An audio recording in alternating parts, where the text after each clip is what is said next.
Hey there, BookTube. Noah. Everyone who reads it must converse. Thanks for coming by again. And today I'm going to go through the Lankavatara Sutra. The Buddhist series is on. This is a very difficult work. So I'm going to do my best and give some context and work into some of these difficult ideas that are presented in the Lankavatara Sutra. It may seem, if you've ever come in contact with the Lankavatara Sutra, that as if you're coming in contact with a system, but you're not. It is not a system of philosophy. There is not a systematic, logical framework that we're working with. Its total aim is to bring the individual into touch with reality as it is, their own reality, the own capital T true reality, which is, very different than our everyday world of appearances type of thing that people will assume is real and reality. And so we'll get to hashing that out too. Reality with a capital R, reality with a small r. Another thing is that the goal of the Lankavatara Sutra is to illustrate and show that all is mind. Mind with a capital M, as far as compared to mind with a small m. Now, I will point you to my Diamond Sutra video. That kind of video, I work through ideas that are directly applicable to an understanding of the Lankavatara Sutra. And they're both Mahayana sutras. They're both concerned with the perfection of wisdom. The Lankavatara Sutra is illustrating more the condition of being bogged down in existence as how our mind works.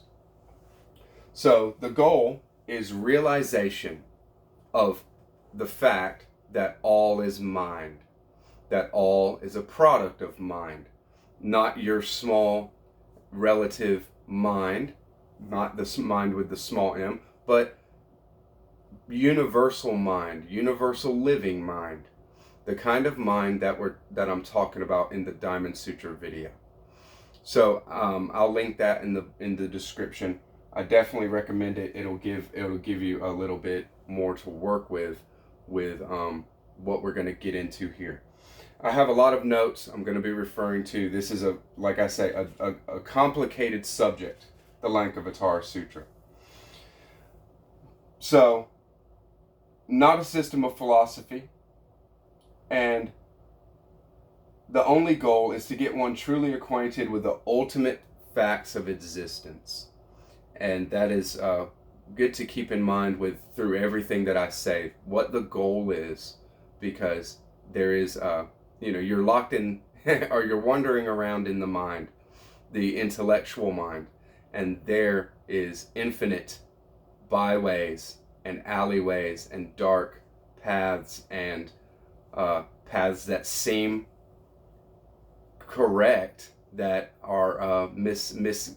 There's a misunderstanding, or there's a prejudice that is gearing, and it's hard to in those mind states see that you are off on a meandering side road in spiritual growth, rather than just raising and getting more and more pure in your spiritual vision.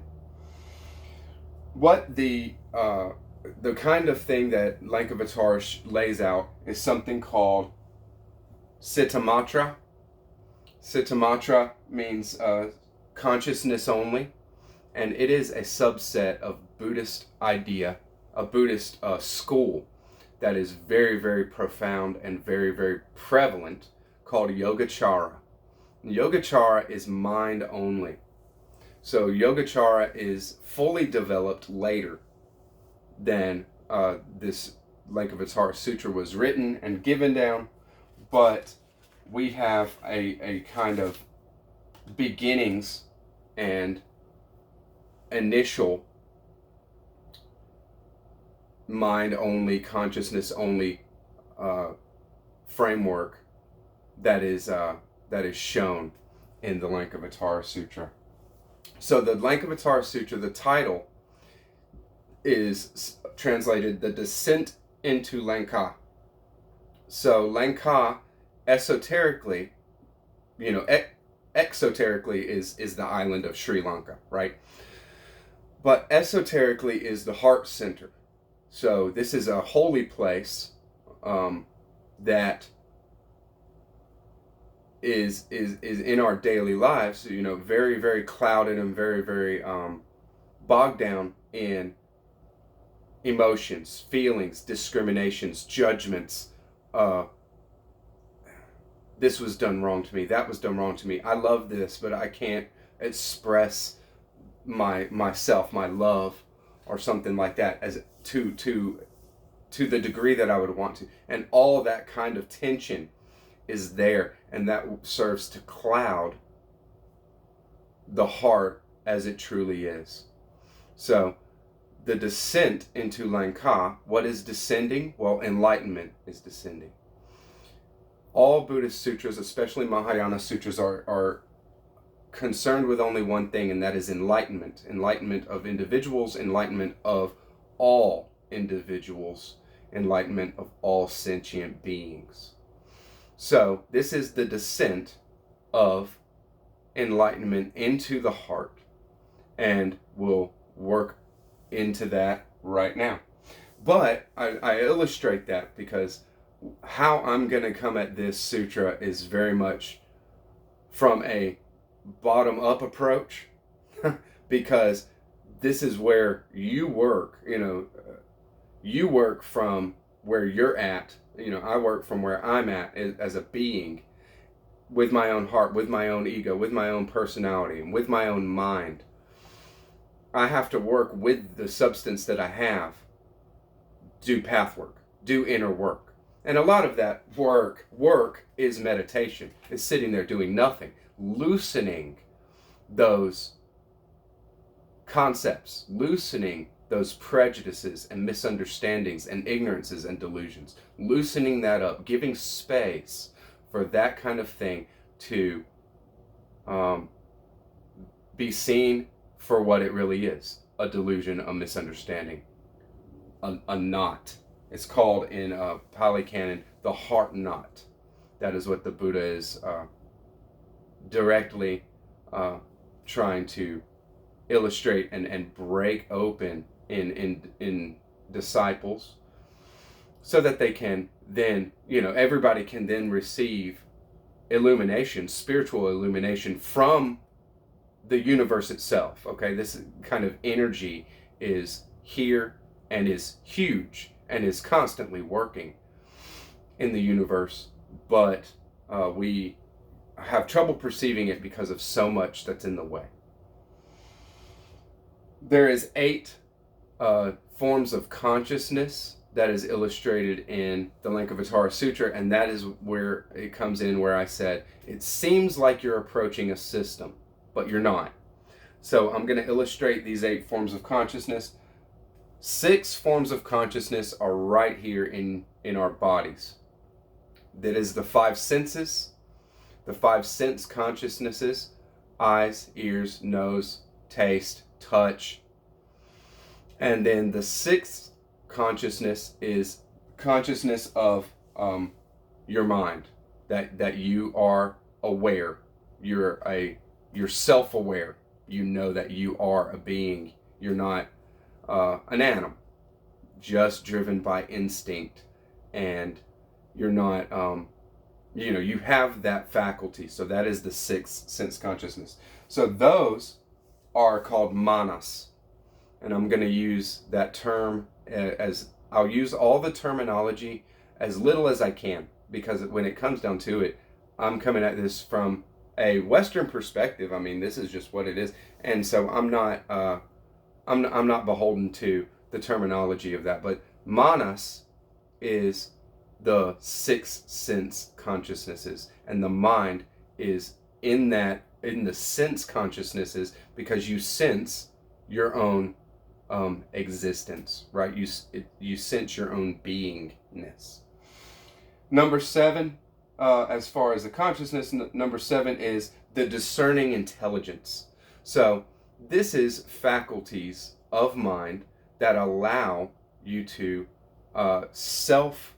be self-referential, work through things that your mind is going through. It is separate from sensing exactly. This is the kind of mind that you are in meditation. Once you have a meditation practice where you are comfortable with being, in that spot, in that kind of quiet place, but the mind is racing. The mind is still doing its thing, But there's no external input being given to the mind. The mind is working on itself. The mind is using itself as substance to do things. That is the mind, the 7th consciousness of discerning intelligence, and that is also what is also in that. Is not just your mind, not just your brain.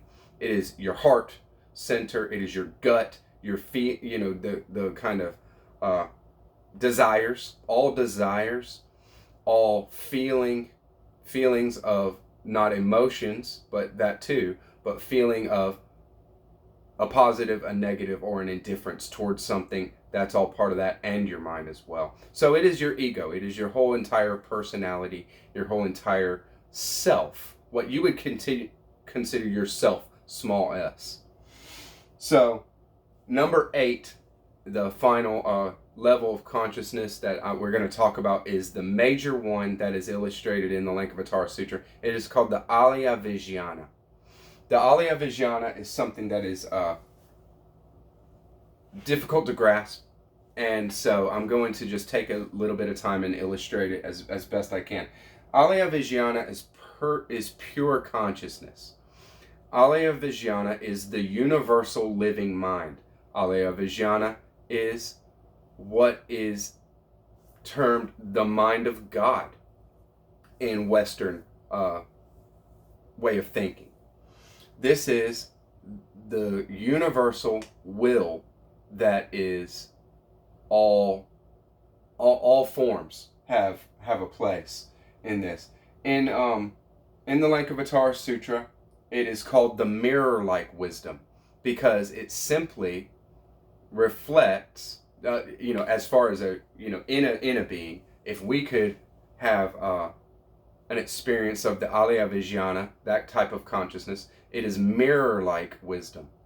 It simply shows exactly what something is as it is, without adding any kind of concept, without adding any kind of belief or feeling or on top of that.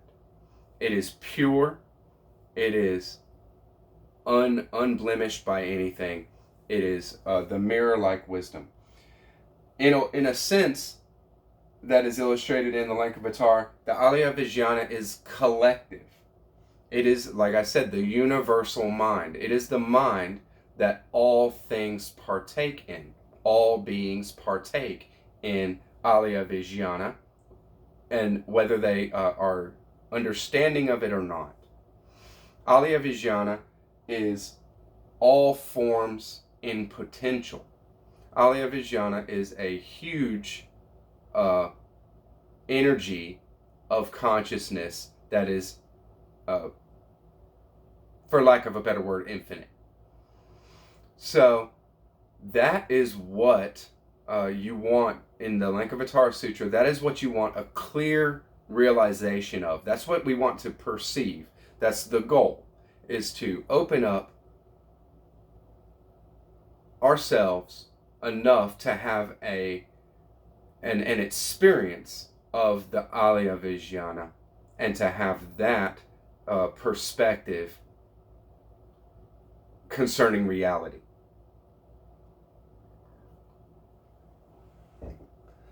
So, like I said, we're starting with the manas. That is the senses and mind. In the Lankavatara Sutra, there is two things that are expounded on, that the human being, the seventh level of consciousness, which is the discerning intelligence, that there's two things that being, every being, is concerned with. That is an understanding and a grappling with existence. You exist. And what does that mean? What is existence? And directly on the heels of that is a struggle of aspiration. We feel like we can gain something. We feel like we can evolve. We feel like we can attain something, right? Everybody does. You have a potential within you that you're not sure if there is any limit to that potential, and don't really know how to realize that potential, but you feel it. There is those motivations within every single person, whether they're aware of them or not, whether they are conscious of them or not. But through meditation, that aspiration becomes very clear very quickly. That is the reason why you meditate, right? That's the reason why there is any growth, that anybody goes towards growth, especially spiritual growth, because there is that feeling and that aspiration.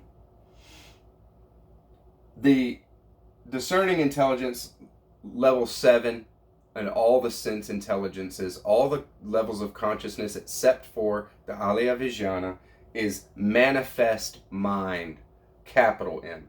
It is the Alaya-vijnana in manifestation. How it works out, there is the potential for all stages of human growth and evolution in the Alaya-vijnana. So we have our personal struggles, right? And we have our practices, whether they are systematic, disciplined practice, like a meditation practice that you're very strict on, and yoga that you're very strict on, or whatever. There might be practices that are not even termed practices. They are just kind of thinking. Okay, you thinking through things with an aspiration for understanding and growth. That is internal path work, and that is that kind of thing. That is our aspiration, just how it works out. The kind of thing that we're getting toward is something in the Lankavatara Sutra that is termed a Paravritti. Paravritti is called a turning about. That is when a certain level, so much understanding and so much work, for lack of a better word, has been done, and the being is growing and growing and growing in understanding. And then there is kind of a critical mass. Has been enough foundation laid and path work done that there is a turning about in the mind, inside the individual. And that is why I have the Plato's Republic over here, because I was looking at the chapter 7 in the Republic, which is the very, very well-known allegory of the cave. But I would point you to read the actual chapter there, that whole part, because what it's talking about when the questions arise of, well, when somebody knows, and when they do have the realization of what is going on, and that the ones in the cave are merely looking at shadows, can that person illustrate that for somebody in the cave? Can that person tell them and show them and teach them the true nature of what their experience is? And the answer, of course, is no, they cannot. They can't. That person, to somebody without the experience of it, is a crazy person. That person is a dangerous person. And that person will be persecuted, even unto death. That is in the allegory of the cave. So that's how deep, that's how powerful this Paravritti, this turning about, is in the Lotus Sutra, or in the Lankavatara Sutra. Sorry, that's what we're going for. A total turning about in mind. In Greek terms, it is metanoia. It is a turning about all the way down to the root of what somebody is, what reality means to that person, and they're forever changed, and they cannot communicate that to anybody else unless that somebody else has had an experience like that as well.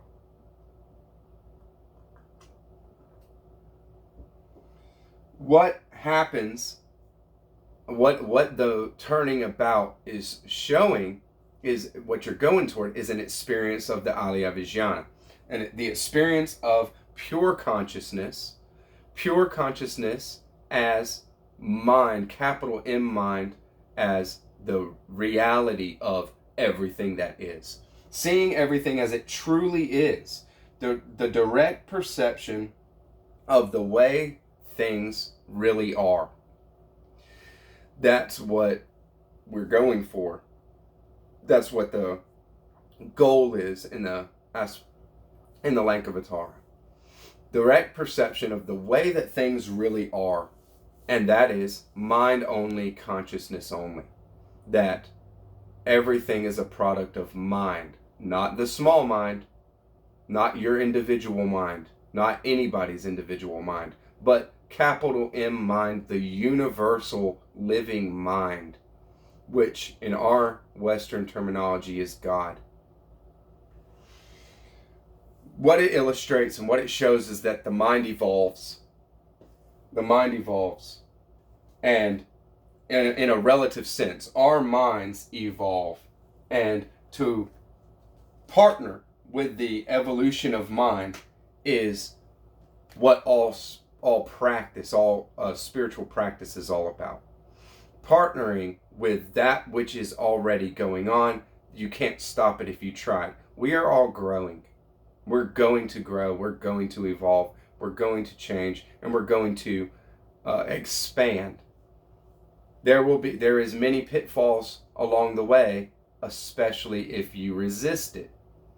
But partnering with that is spiritual growth. And then we come to, and I've touched on it already, why do I have the Bhagavad Gita out here, is because the kind of experience of the Alaya-vijnana in the Lankavatara Sutra is an experience of, in the Bhagavad Gita, when Arjuna, who is our main character, is shown by Krishna, who is God, Krishna's true form.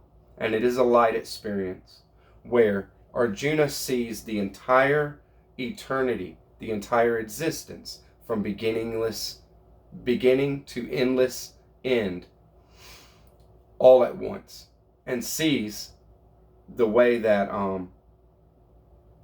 God sees. That is an experience of the Alaya-vijnana, of pure consciousness, of pure mind, because it is all mind and consciousness. So let's touch on it a little bit. From the Lankavatara itself, I'll give you a little bit, and then I'll open it up. So this is illustrating mind with a small m, relative mind of individuals. The Buddha then said, "There is no form inside the mind. Form is nourished by the mind. Body, possessions, the world, and beings from the repository consciousness all appear." The repository consciousness is the Alaya-vijnana. The mind, will, and consciousness, the five dharmas and modes of reality, the purification of the kinds of no self, these are taught by those who teach. Long and short, is and isn't, from each in turn the other arises. Because one isn't, the other is. Because one is, the other isn't. Analyzing something into dust does not yield the idea of its form, but saying it is nothing but mind. Saying it is nothing but mind does not please deluded people. This isn't a realm for philosophers, nor is it for disciples. The teaching of those who would save the world. This realm is self-realization. Self-realization, that is the realm of the ones who would be saviors of the world.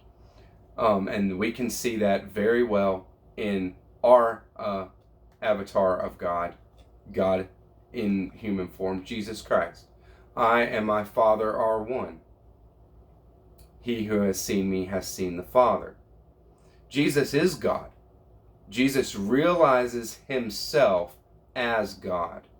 And in Buddhist terms, this level of self-realization is realizing your mind is none other than the universal living mind, an infinite thing, an all-pervading thing. And it would take a lot of work to get there, right?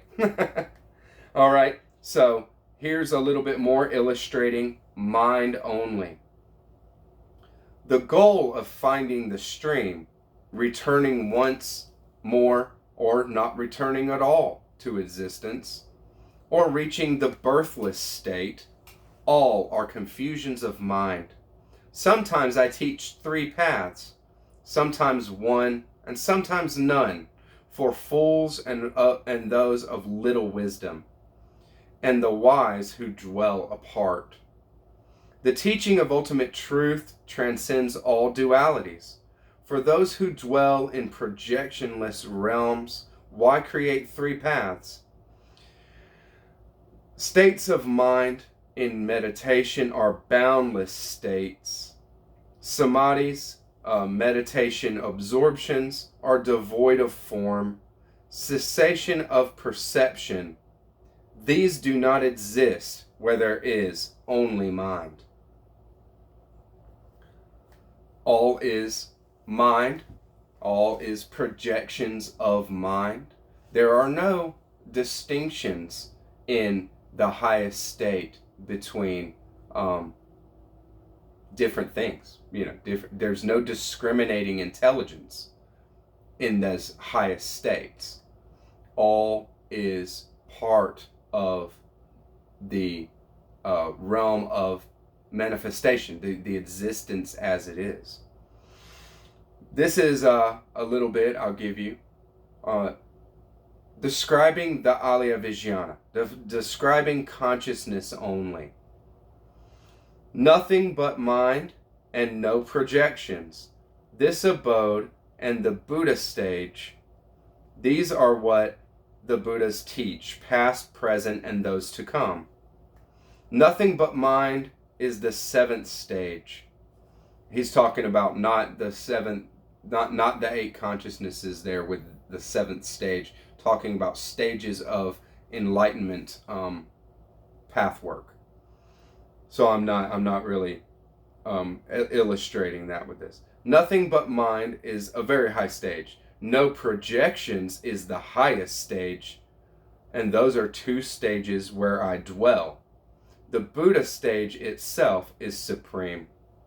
Self-realization and ultimate purity. That is the characterizations of a Buddha stage, where a Buddha sets. Self-realization in the knowing that mind is all that there is, and purity, knowing that without any kind of blemish or any kind of discrimination creeping in ever. These make up my world, in the highest heaven of heavens, adorned with purity, with the blazing fire of knowledge filling all directions with light, with a radiance that doesn't blind. I appear throughout the 3 realms. I appear in the present world. I appear in worlds gone by. The paths I teach in each all lead to the Buddha stage. The 10th stage thus becomes the first becomes the 8th, the 9th becomes the 7th, and the 7th becomes the 8th. The 2nd becomes the 3rd, the 4th becomes the 5th, the 3rd becomes the 6th, but which is free from projections. Illustrating that all those stages, all these kind of systems of practice, ultimately are tools. Tools for beings who are in certain levels of consciousness to progress and to evolve, and then need to be left behind because they actually don't have any merit in the full realization of full self-realization. They don't have any place there, because full self-realization is realization of the self as the universal living mind that is prevalent through all. Pure consciousness. And the final thing that I'm going to share from the Lankavatara Sutra, I thought this was very telling, something that could help us work into it. Neither permanent nor impermanent, but perceived as permanent or impermanent. Those who sees the Buddhas like this does not give rise to mistaken views. They don't see things as permanent or impermanent. They see things as perceived to be permanent or impermanent. That allows a being not to give rise to mistaken views. The meaninglessness of accomplishments result from permanence or impermanence. Whose knowledge is free from distinctions leaves permanence and impermanence forever. Once a position is established, a multitude of truths appear. Who sees nothing but mind cannot be touched by words. Very Zen in that, because, Zen is not dependent on words or books. Zen is experience only. And that is the more direct translation of Yogacara, which is the school that grew up out of this kind of thing that we're exploring. Experience only. That is the method. Experience only.